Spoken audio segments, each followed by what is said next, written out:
City Councilwoman LeVette Fuller is joining us this morning. I got to tear you up a minute this morning first. What? Passing a cookie in front of Nicholson while he's talking. I was side eyeing you. Ooh. If somebody had He passed got a a cookie. if somebody had passed a cookie in front of you while you were talking, you would have jumped on Those them. are long meetings. I would think that sustenance is probably very important.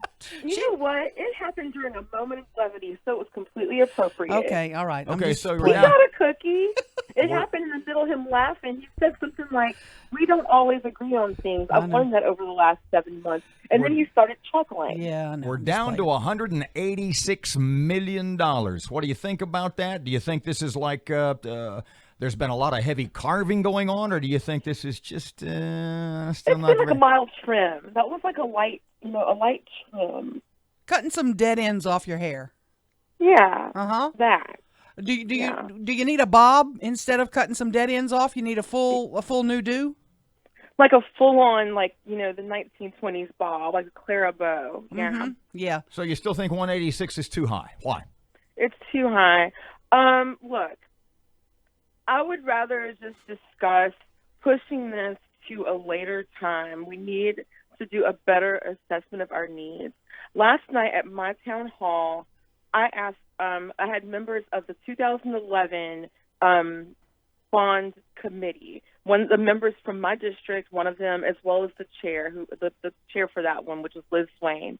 They spent 23 weeks working on that, making those assessments for the 2011 bond. And they spent each meeting was like maybe 4 to 5 hours of discussions and study to put together that information. What is the rush here? What is the motivation behind the rush? Tell me the truth. You know that I can't speak to these motivations. I think that one thing is that we don't want to see something roll off with the threat of not being able to pass it later. If we don't do it now and try to come back, that it's going to be a harder sell. I mean, I think that might be the political motivation for it. And also, it's we're constantly in a state of trying to figure out how we're going to pay for stuff. But I found myself saying it's the weirdest thing, and I said it in a meeting, a presentation last week. We cannot borrow our way into prosperity, especially when we have been told numerous times now that we have never budgeted properly for maintenance, which is how we keep ending up in this situation. You know, we have talked about this with you a bunch of times, and let me phrase it this way. We start at 220 million and sort of work our way down. Wouldn't it make more sense in putting a bond proposal together to start at zero and work your way up? You see what I'm getting at? Of course. I mean, the best way to start with your committee is to do a full needs assessment where they come in, you got a blank wall, and they literally throw all the projects across each district on the wall. We look at the prices for those things, and we prioritize from there. You don't start with the department head saying, "Well, this is what we think your needs are going to be. Put them in a priority order for us." LeVette, We already started the whole thing inappropriately. we're talking to Councilwoman LeVette Fuller. Let me ask you if a compromise like this would be even appealing at all to you, to put the urgent police and fire needs on the ballot in November, and then spend the next 6, 8, 12 months studying and honing in on our other needs and doing another initiative next year. Is that something you think the council members you could get a compromise on? If we had started this discussion back in February, I might be comfortable with that at this point. But we have to have this thing passed today. And when we talk about these needs, and we have looked at the building that is now housing our police, and yes, it is in terrible condition. But we should have been having a conversation about creative ways to deal with those dire needs now. What we need to do is basically seal off the worst parts of that building. But instead, we were talking about staff. instead we were talking about saggy britches. Why? That wasn't February, baby. Instead, we were talking about a trash fee. But we spent a lot of time on trash fees, saggy britches.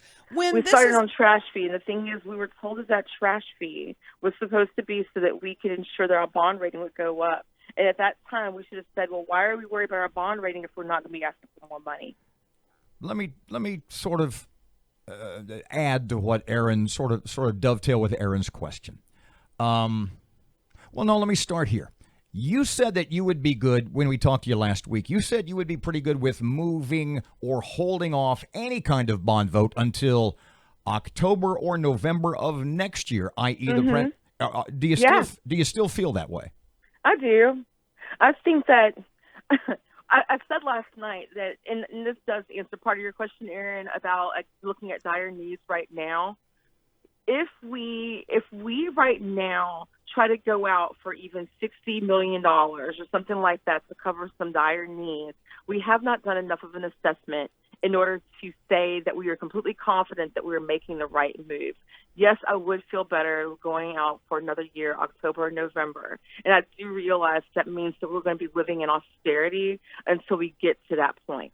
And the thing is, we do need to be a little bit more austere about how we operate. Because, yeah, it's like Royal said, this is the taxpayers' money. And right now, I feel like if we go out, and let's say that in November, enough people who aren't really paying attention are always going to say yes to any kind of taxes.